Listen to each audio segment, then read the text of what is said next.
سلام، خیلی خوش اومدید. مهمون گفتگوی امروز ما خانم لیلی خداییه. نویسنده، شاعر، فیلمساز، مستندساز و فعال حقوق بشر. خانم خدایی از سال 2013 در هلند زندگی میکنه و از وقتی که اینجاست خب فعالیت‌های متعددی رو داشته. من دعوت میکنم از ایشون که به گفتگوی ما اضافه بشن. سلام خانم خدایی، شبتون بخیر. یلداتون مبارک. سلام حال شما، یلدای شما مبارک. مرسی، شب شما هم خیلی بخیر. خوش اومدید. ممنون که دعوت منو برای این گفتگو پذیرفتید. از سال 2013 در هلندید و خب بهونه این بله. گفتگو هم انتشار کتاب جدیدتونه، ملک محمد و درخت سیب.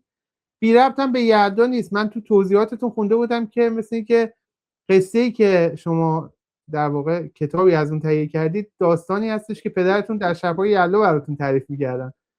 راجع به کتاب برامون صحبت می‌کنید تا بعد بپردازیم به موضوعات دیگه. حتما، چشم. بله دقیقا همینطوره. اسم کتاب ملک محمد و درخت سیبه و پدر من موقعی که من بچه بودم شب‌های یلدا اینو برای من تعریف میکرد.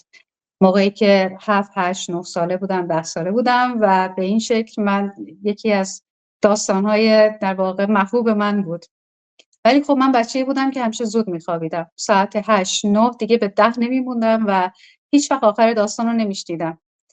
و صبح که بیدار میشدم میگفتم خب آخرش چی شد؟ میگفت که خب دیگه الان دیگه نمیتونم تعریف کنم، باید تا سال بعد صبر کنیم. و این سالها ادامه داشت و من همیشه وسط قصه خوابم میبرد و نمیتونستم آخر قصه رو بشنوم. و شما میدونید تو 11 سالگی من پدرم رو از دست دادم روز تولدم و بعد از اینکه پدرم رو از دست دادم یک کسی نبود که این داستان رو برای من تعریف کنه. با یک پایان مجهولی بود برای من و این همینطوری سالها ادامه داشت.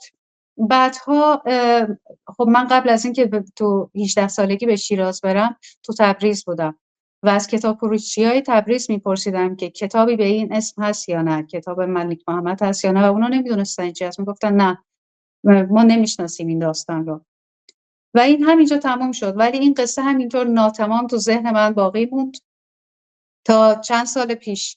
فکر می‌کنم 2 سال پیش بود که یکی از دوستانم را، استادانی که در تبریز هستن، باهاشون صحبت کردم و گفتم که هنوز داستانی هست که تو ذهن من ناتمام هست. این داستان رو پدر من به زبان مادری من تعریف می‌کرد. گفت کدوم داستان؟ گفتم ملک محمد.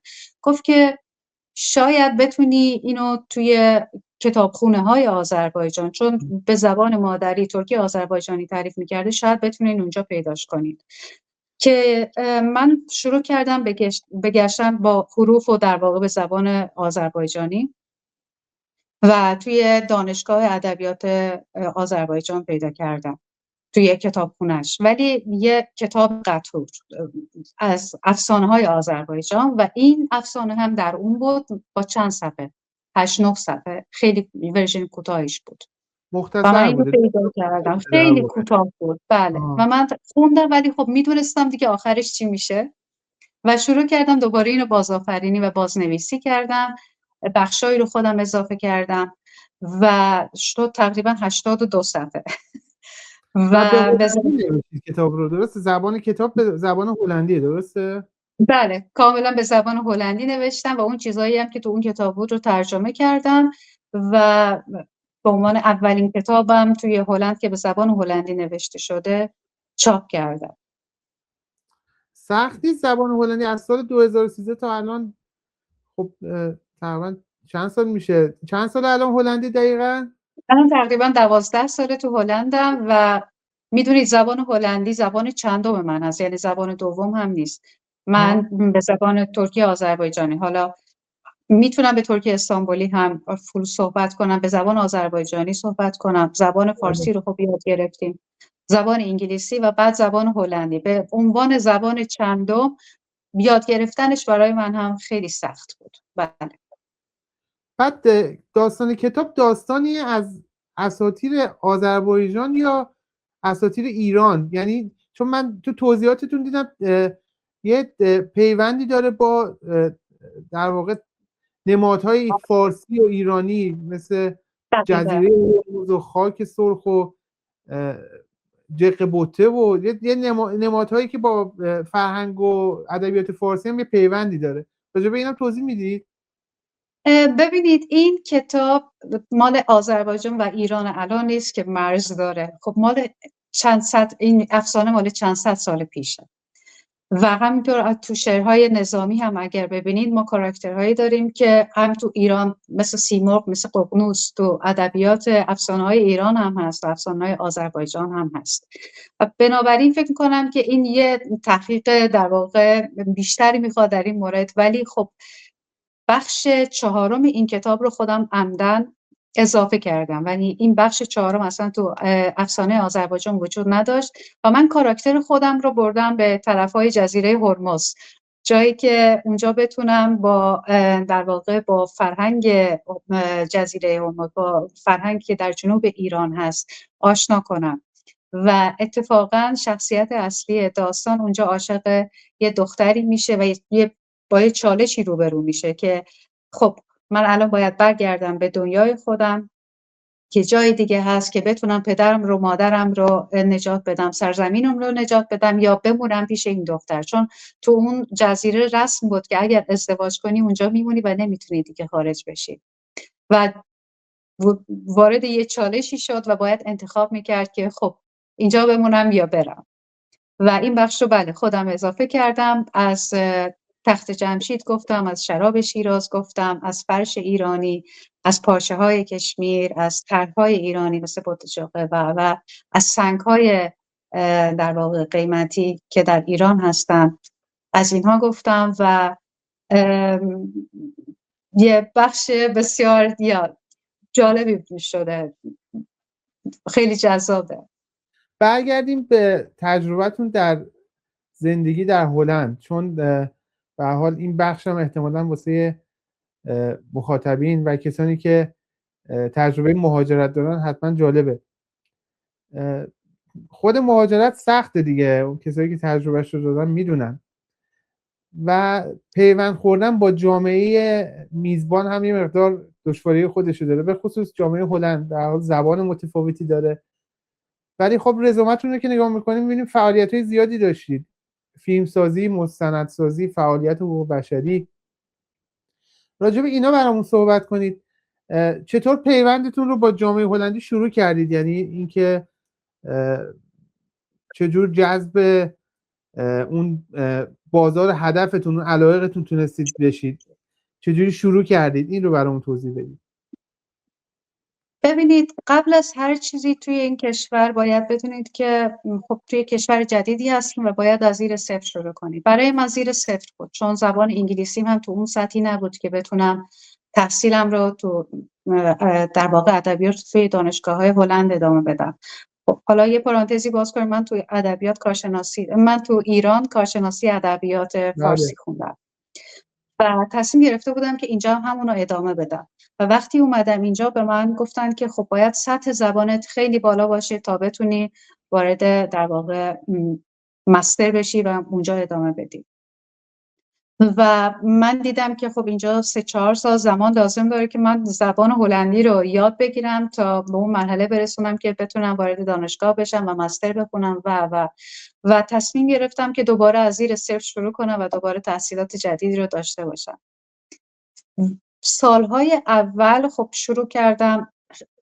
اول اینو بگم که این احساس که وقتی که وارد هلند میشی احساس میکنی که تنهایی، میدونم که فقط من نبودم، خیلی ها همینطوری بودم و این کنتاکت در واقع با آدم ها بتونی شروع کنی، دوستی ها تو شروع کنی، بتونی بشناسی، فرهنگ رو بشناسی، این خیلی خیلی سخته. برای من خیلی سخت بود. بله. یاد گرفتن زبان به عنوان زبان چندم واقعا سخت بود. و اینکه من یک پسر هم داشتم 8-9 ساله، باید به پسرم میرسیدم به عنوان در واقع سرپرست پسرم، باید بهش میرسیدم و همه اینها خیلی با هم بودم و همه رو باید با 2 تا دستم میگرفتم و جلو میرفتم. سخت بود. من شروع کردم سال 4 اینجا، سال 4 که اینجا بودم، بعد از یادگیری زبان هلند رشته کارگردانی رو خوندم و تو رشته کارگردانی رو مسلط بشید. ببخشید میگم طی 4 سال تونستید به هلندی مسلط بشید که وارد دانشگاه بشید؟ مسلط که نه، ولی به اون سطحی رسیدم که تونستم توی کلاس درسامو انجام بدم و البته اینجا یه دوستی هم داشتم که اینجا سالها مترجم هستم و از ایشون هم کمک گرفتم که بله. این کارها رو باید انجام بدم، سناریو رو باید انجام بدم و به این شکل و به این شکل ادامه دادم و کارگردانی رو خوندم و موقعی که میخواستم با شرکت خودم شروع کنم ادامه بدم تو رشته کارگردانی، کرونا شروع شد و همه جا بسته شد، فاصله ها در واقع زیادتر شد و نمیتونستم ادامه بدم تو رشته کارگردانی، فیلمسازی، نتورک خودم رو بسازم و به عنوان یک مادر و سرپرست باید دوباره ادامه میدادم. بنابراین تصمیم گرفتم از جاهایی که تو اون زمان وجود دارم دوباره شروع کنم و ادامه بدم و شروع کردم تو رشته مدیریت درس خوندم، مدیریت لوجستیک و تو اون رشته درس خوندم و شروع کردم دوباره کار کردم و کارگردانی رو کاملا گذاشتم کنار. خب ولی و وقتی که تو رسومتون بیشتر آدم میبینه که مشغول کار فعالیت هنریتون بودید. مستند من بله دقیقا اینطور به نظر میرسه. یه مستندی از شما اتفاقا جای مختلف راجع به شما که سرچ میکردم دیدم یه مستندی ازتون پخش شده راجع به یه خانومی که اهل افغانستان هستن و برای اولین بار به عنوان اولین زن موتورسوار که آموزش موتورسواری هم میده در هلند و خب باستاب زیادی هم داشت، اون علاقتون رو بیشتر میچربه به بقیه چیزا، به بقیه مواردی که خب اون دقیقا همینطوریه. من اواسط رشته مدیریتم با دوستی آشنا شدم، خانم سویتا که اهل افغانستان هستن و یک بازیگر خیلی حرفه‌ای هستن، یه خانم خیلی خوبی هستن. باهاشون آشنا شدم و در مورد زندگیش با من صحبت کرد و من خداحافظی کردم، اومدم خونه و یه لحظه به ذهنم رسید که چرا من یه مستند در موردش نسازم و شروع کردم نوشتم و تماس گرفتم با بادی فرم و قرار شد که با شبکه وی پی رو هلند این مستند رو بسازیم و همچنان هم داشتم فول تایم کار میکردم و از طرف دیگری هم در رشته مدیریت داشتم جلو میرفتم و این شد که مستند رو هم تو همون شرایط ساختم. راجب خود مستندم توضیح میدید که داستانش از کجا شروع شده، ایدهش از کجا اومده و روایتش چی رو داره بیان میکنه؟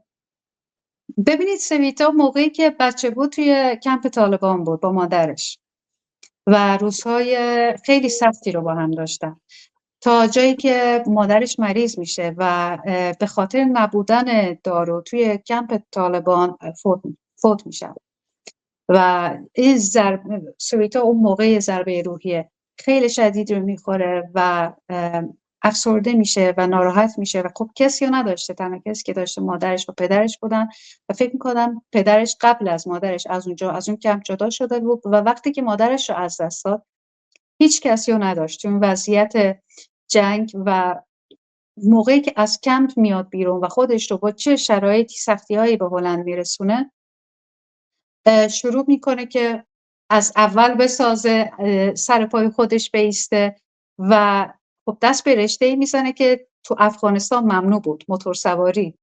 حالا تو افغانستان نه فقط موتورسواری، دوچرخه سواری و ممنوع بودن و این در واقع به شکلی انتقام خودش از گذشته خودش میگیره و میاد به عنوان مربی موتورسواری درس میخونه، ادامه میده، شرکتش رو باز میکنه و شروع میکنه به کار کردن و الان هم جزء در واقع اولین زن افغان هست که مربی موتورسواری هست در تمام دنیا.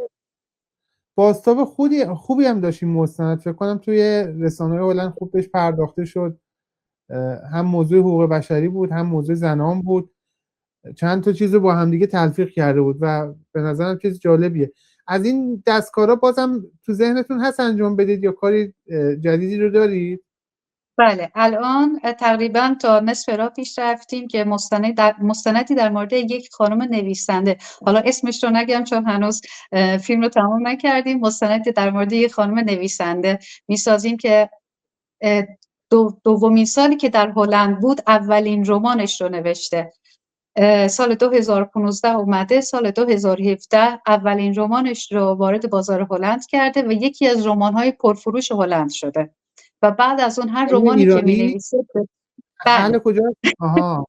بله اهل ایران هست و به زبان هلندی می‌نویسن و تا الان که 3 رمان نوشتن و یک کتاب شعر نوشتن، همشون به تجدید چاپ شده، به چاپ 35م، چاپ 40م و اینقدر طرفدار دارن و قرار که یه مستند با ایشون بسازیم. بله. من حالا از یه زاویه دیگه میخوام بپرسم. خب کار مستندسازی کار جالبیه، ولی خب این که بتونی جذب بازار هلند بشی سخته واقعا. یعنی حالا من خودم تجربه شخصی خودم میبینم واقعا خیلی دشواره. مسیرش چیه؟ یعنی چجوری باید آدم یه مسیری رو پیدا کنه که بتونه از طریق اون بتونه وارد مارکت مورد علاقهش بشه؟ حالا مدیا یکیشه، ولی کلا علاقمندیایی که افراد تو حوزه‌های مختلف دارن، به نظر شما با توجه به زیستی که داشتید اینجا و تجربه شخصیتون، این مسیر چجوری راه خودش رو باید پیدا کنه که افراد به خصوص مهاجرا و به خصوص ایرانی‌ها و فارسی زبان‌ها مسیر خودشون رو پیدا کنن برای اینکه بتونن ارتباطات بیشتری پیدا کنن و وارد مارکت مورد علاقه‌شون بشن؟ از تجربه خودتون به اون بگید. ببینید، برای من حالا این یه تجربه شخصی هست که برای من اینطور اتفاق افتاد. هر چیزی که خودتون قلباً خوشتون بیاد و بخواین که در موردش حرف بزنید و صادقانه جلو برید، حتما مخاطبهای خودش رو هم پیدا میکنه. یعنی این اتفاق برای خود من افتاد. قصه سویتا، اصلا من قبل از اینکه به فکر مستند باشم، داستان زندگیش برای من جذاب بود و وقتی که ساختم، خب مخاطبهای خودش رو پیدا کرد. جزو 5 فیلم در واقع انتخاب شده در افتتاحیه موزه فینیکس بود که ملکه هلند هم در اون شرکت داشتن، برای افتتاحیه اومده بودن و به این شکل شد که وقتی که چیزی که هر آنچه از دل برآید بر دل نشینه، هر چیزی که خودتون فکر میکنید که آره راهش درسته و صادقانه بخواین جلو ببرین، حتما مخاطبهای خودش رو هم پیدا میکنید. بیشتر از این جهت که خیلی این دشواری رو دارن، یعنی توانمندی رو دارن، ایده ها رو دارن، ولی میگن خب من مسیر رو نمیدونم چجوری باید چیز کنم، پیدا کنم، چجوری باید ارتباط پیدا کنم. یعنی مثلا از طریق مراکز آموزشی، از طریق NGO هاست، از طریق سازمان های مختلفه. از چه مسیری آدم باید جلو بره؟ کسی که اینجا واقعا تاثیر زیادی تو ساختن این مستند داشت، انجمن بودی فیلم فوندیشن بود که انجمنی هست که حمایت میکنند از فیلم، دارم سعی میکنم که از هلندی به فارسی بگم، فیلمسازان خارجی، فیلمسازانی که مهاجر هستن اومدن اینجا و ازشون حمایت میکنند که اینها مستند و فیلم بسازن و اونها رو معرفی میکنند به بازار هلند، با مارکتینگ، با تهیه کننده های مختلف و براشون بودجه میگیرن. و فکر میکنم انجمنهای اینطوری هست. حالا تو هر رشته‌ای، رشته‌های دیگر من نمیدونم، ولی حداقل تو فیلمسازی این انجمن هست که کمکشون کنه، راهشون رو نشون بده که بتونن فیلمشون رو، اولین فیلمشون رو، مستندشون رو بسازن. و خودتون غیر از ساخت مستند تو حوزه فیلمسازی اینا چه تجربه دیگه‌ای داشتید؟ یعنی چه تجربه دیگه‌ای رو به دست آوردید؟ یعنی غیر از خود ساختن فیلم تو حوزه‌های دیگه هم فعالیتی داشتید؟ ببینید، فیلم کوتاه هم رو ساختم. فیلم توید کامر که میشه در واقع یک اشاره‌ای هست به مجلس هلند. مجلس اصلیشون توید کامر میشه. بله. مجلس پارلمانشون. توید کامر مجلس اصلیشون هست و یه فیلم کوتاه در این مورد ساختم و باز هم کاراکتر اصلی من یک زن هست که یه داستان واقعی هست در مورد یه خانومی که توی یکی از هتل ها که مسافرخانه، باید بگم مسافرخانه های هلند زندگی میکنه و تمام زندگیش رو از دست داده. یک گذشته زیبایی داره که این خانم بازیگر بودند، معروف بودند، ولی به خاطر کارهایی که در واقع ایلیخالی که انجام دادن، ثروتشون رو، موقعیتشون رو از دست دادن. بله، غیر قانونی که انجام دادن، ثروت و موقعیتشون رو از دست دادن و الان توی مسافرخونه زندگی میکنن و فقط یه تخت دارن که اونجا بشینن یا بخوابن. و این فیلم رو ساختم. تجربه دیگر این که توی سناریویی نوشتم. میخوام بگم کاری هم کردید توی حوزه، مثلا دستیار فیلمبردار، دستیار کارگردان، خیلی بله، میخوام خیلی زیاد، خیلی یعنی زیاد. حالا چون مخاطب میشنوه و میبینه احتمالاً برای سوال پیش بیاد که خب آدم میاد یه دفعه چجوری میشه اولین مستندش بیاد. میخوام بگم یعنی بالاخره یه ارتباطاتی وجود داشته، یه اصطلاحاً حالا هنریان میگن خاک صحنه خوردیم تا به یه جایی رسیدیم. من چون پروفایل لینکدینتون رو میدیدم یا اینستاگرامتون رو، اونجا دیدم که انگار مثلا با کارگردانای زیادی کار کردید، با فیلمبرداری زیادی کار کردید و اینا در کنار هم باعث شده تجربه اندوخته بشی که آدم بره به سمت ساخت اولین فیلمش و اولین دقیقاً کارش. همینطوره. من توی فیلم یکی از استادام که توی دانشگاه باشون آشنا شدم، باشون همکاری کردن که این فیلم جایزه تو آمریکا برد و همینطور با بقیه دوستانم رفتم کار کردم به عنوان کسی که پشت صحنه باشه، دستیار کارگردان باشه، دستیار تهیه کننده باشه، عکاس باشه. به هر شکلی پشت صحنه بودم تا یه راهی رو پیدا کنم که یه چیزایی رو یاد بگیرم و به غیر از اون خب 100% فیلم زیاد دیدم، مستند زیاد دیدم و به این شکل سعی کردم که در واقع اطلاعات خودم رو زیاد کنم. خب به عنوان یه بانوی خانم توی هلند، فعالیت حقوق بشری هم دیدم داشتید یا فعالیت تو حقوق زنان، از اون فعالیتاتون هم برامون میگید که چه کار میکنید؟ فعالیت اصلی من فقط تو هلند نیست، از زمانی که تو ایران بودم اتفاق افتاده بود. فکر میکنم الان بیشتر از 20 سال هست که فعال بودم در زمینه زبان مادری و زمینه محیط زیست و تا الان هم همینطوری ادامه داره. اعتراف میکنم که سالهای آخر خیلی کم رنگتر شده به خاطر مشغله‌ای که توی هلند داشتم، ولی تو ایران و سالهای اول که تو هلند بودم خیلی مشغول بودم باهاش و خیلی جدی کار میکردم. در زمینه محیط زیست؟ بله، به خاطر وضعیت خشک شدن دریاچه ارومیه. با تجربه تعلقتون به اون منطقه طبیعتا خب دغدغه محیط 100%. زیستی افراد اونجا میتونه همون باشه، درسته؟ 100% خب همینطور. البته که دلم برای همه، نه فقط ایران، وقتی که اتفاقی میفته که در واقع تو کل دنیا این ما هم مسئولیم در مقابلش که چیزی بگیم در موردش یا اعتراضی بکنیم، ولی خب وضعیت دریاچه ارومیه طوریه که اونجا 20 میلیون نفر جونشون در خطره و اگر طوفانی بیاد، طوفان نمکی بیاد، 20 میلیون نفر اونجا جونشون در خطره. توده نمک هوای آلوده رو قرار تنفس کنند. خب به عنوان حسن ختام راجع به کتابتون دوباره سوال بکنم. کتابتون به زبان هلندی منتشر شده ولی دیدم که توی کشورهای دیگه هم در حال انتشار هست. اونجا به چه زبانی منتشر شده؟ اون کشورهای دیگه به زبان هلندیه یا باز به زبان دیگه ای هست؟ کشورهای دیگه به زبان هلندی هست. یعنی این کتاب الان تو بیشتر از 10 کشور توی اروپا، آسیا و آمریکا در دسترس خوانندگان هست و پیشنهادهایی شده برای ترجمه اون به زبان انگلیسی که من چون هنوز 2 ماهه که توی بازار هست فعلا نمیخوام تصمیم قطعی بگیرم که توسط کدوم مترجم باید به زبان انگلیسی ترجمه بشه، ولی خب دارم در موردش فکر میکنم. دیدم که نوشید کتاب دوستان محیط زیسته، چجوری از درخت‌ها استفاده نمی‌کنن برای کاغذ درست کردن؟ چرا اتفاقا اشاره شده به این که دقیقا اون وضعیتی که چطور میتونم بگم، از درخت‌هایی که برای این کار کاشته شده استفاده میکنن. یه روشی هست توی هلند. درختی که مخصوص استفاده واسه کاغذ داره کاش میشه. فکر کنم یه همچین چیزی، بله. آه. یه ببینم. اشاره کردن توی کتاب.